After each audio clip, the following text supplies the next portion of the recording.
Elég azt, hogy mit szól a Magyar Péter kijelentéseihez? Lehetnek kellemetlen információ erről Magyar Péternek? Orbán Viktor megtartotta a szokásos évértékelőjét. A helyzet különlegessége, hogy az elmúlt időszak egyik legsúlyosabb belpolitikai botránya zajlik éppen. A kegyelmi ügybe belebukott Novák Katalin és Varga Judit is, részben pedig Balogh Zoltán is lemondott. Az érkezőket Magyar Péterről is kérdeztük, ő ugye Varga Judit ex-férje, és olyannyira belsőkörös fideszes, hogy még tavaly is itt volt ezen a rendezvényen. Az elmúlt napokban pedig szokatlanul súlyos állításokat fogalmazott meg a kormányzattal kapcsolatban. Védeni az az igazság, hogy én Magyar Péterrel kapcsolatban tisztában vagyok az igazsággal, de hát az a helyzet, hogy mivel az igazság megfogalmazása nyomdafestéket nem tűrő, tehát éppen ezért ezt nyilvánosan nem kívánom meg. Magyar Péter szerintem nagyon rossz kritikát fogalmaz meg, hiszen a sértettség beszél belőle. Ő egy olyan pozícióból mondja mindezt, amely teljesen hiteltelenné teszi az ő állításait. Sajnálom Varga Juditot, hogy ilyen férje volt. A másik pedig az, hogy Magyar Péter ezt az egész előadás sorozatát azzal kezdte, és az elmúlt napokban azzal is folytatta, hogy belerugott, ráadásul nyilvánosan a volt feleségébe, aki neki 2 vagy 3 gyereket szült. Kötter úr, tartanak most Magyar Pétertől a kormányzatban ön szerint? Kitől? Magyar Pétertől. Ki az a Magyar Péter? Hát ugye Varga Judit ex-férje. Ja, nem. Nem? Akkor miért költöttek el 20 millió forintot megafon-hirdetésekre? Hát nézze, egy kommunikációs háború, gondolom, önök bevetették Magyar Pétert, meg bevetettük magunkat. Magyar Péter ártott-e a Fidesznek? Mit gondol? Az egész népnek ártott, ne viccelj, nem csak a Fidesznek. Lehetnek terhelő információi a kormányzatra nézve? Most azt posztolta, hogy az egyik kormánytag súlyos bűncselekményben érintett. El tudja képzelni, hogy van ilyen? Figyelj, de egyenlőre mehetünk, jó? Egyenlőre nem tudjuk, hogy ő mit akar mondani, és van-e bizonyíték rá. Én szerintem jót tesz ennek a közösségnek, hiszen tematizál olyan dolgokat, amiket ki kell beszélni ahhoz, hogy jobbá váljon ez a közösség. Nem vagyunk tökéletesek, ez azt a lehetőséget nyitja meg, hogy mindig jobbak tudunk lenni, ez nagyon rendben van. Akkor azt, hogy Tóniról beszél, Tóniról, Barbaráról és Ádámról, meg a propagandagépezetről, akkor ez olyan probléma, amit tematizálni kell ön szerint? Én szerintem nem baj az, ha erről beszélünk. Annak, hogy Rogán Antalnak mennie kell, ugye ezt állítja Magyar Péter, ő mit szól ez? Teljesen súlytalan figurát, ennyi erővel bár... Rogán? Nem, Magyar Péter. Akkor azt mondja, hogy súlytalan, hát itt ült önnel egy táborban éveken keresztül, ott volt az összes évértékelőn, Köcsé, pikniken. Tehát... Ségem is itt van, mégsem kormányzati szereplő. De most akkor Magyar Pétert a feleségéhez hasonlította? Inkább Varga Judit feleségének tekintem politikai értelemben. Érti ugye, amit mondok? A finom áthallást. Ismeri Magyar Péter? Találkoztam vele. De csak úgy futólag. Mit gondol arról, amit most ő csinál nyilvánosságban? Hát ő valószínű, hogy Don Quixote-nek tartja magát, nem tudom. Na, árthat ez a politikai közösségüknek? Szia! Tessék? Árthat ez a Fidesznek ön szerint? Nem hiszem, én megmondom őszintén, ez az egész cirkusszal kapcsolatban az jut eszembe, amit Antal József mondott 1990 májusban, biztos tudják, ismerik, tanítómesterem, hogy véget kell vetni a kettős nyelvnek, a hazugságnak és az elhallgatott igazságok országlásának. Én azt hiszem, hogy ezt mindenkinek meg kell szívlelni. Hogy a minisztériumok, azt mondta Magyar Péter, hogy Rogán Antal jóváhagyása nélkül nem adhatnak ki közleményt. Ugye ön ugye a külügyminisztériumban dolgozik, ezt meg tudja erősíteni? 2 gondolat, tehát én Magyar Péter nyilatkozatának úgy unblock nehezen adok hitelt, az imént elmondott. Egyeztetni kell Rogán Antal minisztériumával az ön nyilvános megszólalásai? Eskedjen válaszolok. Természetesen egy kormányzatban kommunikációs hierarchia van, meg egy pártban is. Ez így normális. Aki azt hiszi, hogy ez nem így van, az nem ért ez a szakmához. Rogán Antalnak van bármilyen ráhatása a Megafon működésére? Nincs. Nem is szokott bejárni önökhöz, önök se járnak be a Karmelitába egyeztetni? Hát én nem járok be, az biztos. Azt is mondta Magyar Péter, hogy Rogán Antalnak mennie kell. Ő mit gondol erről? Ezt Magyar Péter és Rogán Antal beszéljék meg egymást. Egyetért velem? Én úgy gondolom, hogy Rogán Antal nagyon jó munkát végez ott azokban a pozíciókban, amelyeket ő most megkapott miniszterelnök úrtól feladatként, úgyhogy én nem gondolom azt, hogy neki mennie kellene. Szerint az, hogy most ezek az ügyek vannak napirenden, hogy korrupciós ügy a Fideszben, Rogán Antal megy vagy marad, ez jót tesz az önök táborának? Mert voltak olyan hangok a Magyar Nemzetben, amik arról szóltak, hogy ez kell a megtisztuláshoz.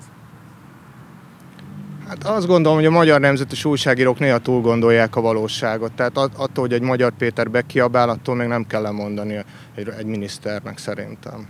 Nyilvánvalóan egy 14 éve tartó kormányzás megtermeli a maga opportunistáit, és kicsi huszárjait, századosait. Sokan vannak? A legkevésbé sem. Talán írtam a cikkben, hogy hadvezérekre minden sikeres erőnek szüksége van. Kizártnak tartja, hogy van olyan kormánytag, aki korrupciós bűncselekményben érintett, de kizártnak tartja ezt? Előre biztos vagyok benne, hogy nálunk mindenki jogszabályokat betartva végzi közéleti munkáját. Miért viszont Magyar Péterre? Ismeri Magyar Péter? Ismerem. És? Mit gondol a mostani viselkedésről? Álljunk meg! Nem ők, a kamera. Idén a szokásosnál is komolyabb biztonsági intézkedésekkel készültek az eseményre, elsősorban azért, hogy a sajtót távol tartsák az érkezőktől. Szemtanúi voltunk egy olyan jelenetnek is, amikor az egyik fideszes képviselőt Kubatov embere megpróbálta berángatni a kordonon belülre, hogy ne tudjon nyilatkozni. Hölcsik Riád azonban inkább kitépte a kezét és elindult a másik irányba. Lehetnek Magyar Péternek kellemetlen információ a Fideszre nézve? Gyanak már békén. Magyar Péter azt posztolta most, hogy az egyik kormánytag súlyos korrupciós bűncselekményben érintett. Ezért húzom önt, Bocsánat. A Szikra mozgalom az évértéke előtt matricákat ragasztott ki az úttestre, arra a pontra, ahol a vendégek be tudnak menni a Várkert-bazárhoz, azonban Orbán Viktor beszéde előtt ezt elkezdték felkaparni. Hogy élte meg ezt az elmúlt hetet? Nyilvánvaló nem volt jó számunkra mindez, ami történt. Ön mit szólt az elmúlt hét eseményeihez? Hát érdekes volt. Érdekes. Miért tartott 6 napig, amíg a miniszterelnök megszólalt, és miért tartott egy hétig, amíg a köztársasági elnök levonta a következtetéseket? Erre nem tudok válaszolni, ezt kérdezzék meg. Nem azért, mert itt valójában nem a hiba a probléma, hanem az, hogy ez kiderült, és azt érzékelte a Fidesz közvéleménykutatásokból is, hogy ez a társadalom széles rétegei számára elfogadhatatlan, ami történt? Köszönöm, hogy ezt így elmondja, de ez egy rossz indulatú megközelítés. A miniszterelnök mindig korrekt, egyenes volt, nyilvánvaló akkor válaszolt, amikor erre lehetősége, módja volt. Mit szól ez a kegyelmi ügyhöz? Mit szólsz a kegyelmi ügyhöz? Megkérdezhetjük? Azt, hogy egyébként pontosan a hiba az miből ered, és egyébként mi történt ebben az ügyben, ezt, ahogy önök senki nem tudja. Nyilvánvaló itt az előkészítéstől kezdve sok minden olyan dolog felmerülhet, amiben még azt is el tudom képzelni, hogy a köztársasági elnök nem volt egyébként döntési helyzetben, tehát nem megfelelő. Hát nem arról beszélek, hanem a döntési helyzet az azt jelenti, hogy ő minden olyan információnak birtokában van, amelyben megfelelő döntést tud hozni. Valamit gondolata csak van erről az egész eseménysorozatról. Az RTL derítette ki, hogy itt molesztálják a gyerekeket, és utána a 444 hozta nyilvánosságra, hogy ez az ember kegyelmet kapott. Ön hálás ezért a független sajtónak? Az, hogy ez kiderült? Igen. Hát én az a része... Nézze, tehát nyilván abban vagyok érdekelt, hogy minél kevesebb ilyen hiba szülessen. Tehát én azt gondolom, hogy következetesnek kell lenni a gyermekvédelem területén. A sok esetben független objektívnek nevezett médiát se függetlennek, se objektívnek nem gondolom, hogy a kormánypárti... De ugye, hogyha ez a média nem működik, akkor most nem derül ki ez az ügy? Ezt nem tudom. Akik azt gondolják, hogy ez az ügy bármilyen körülmények között nem derült volna ki, azok szerintem rosszul gondolnak. Hogy derült volna ki?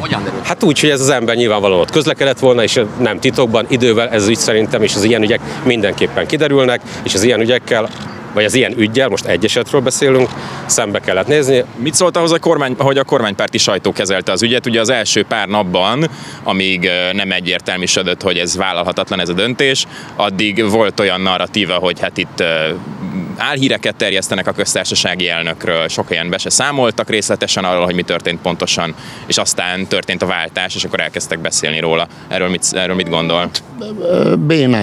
Bénáztak. A pesti srácok, ahol ön is dolgozik. A pesti srácok az egy rendesen már az első napokban, második napon, ha jól emlékszem, Út Gergely főszerkesztő írt már erről. És a többiek miért bénáztak? Hát nem tudom. Szerintem meglepődtek, hogy egy ilyen történik. A sajtónak nem az lenne a feladata, hogy beszámol arról, ami történik, nem pedig az, hogy meglepődik, és akkor utána még így latolgatja, hogy na most ezzel mit kezdjen? Abszolút ez a dolga. Csak én hozzáteszem. Akkor miért nem ezt csinálta a kormánymédia? Hát nem tudom, hogy miért nem ezt csinálta. Szerintem meglepődtek ebben. Most a kormánypárti sajtóról kérdeztem, ami álhírnek minősítette az első napokban az ügyet.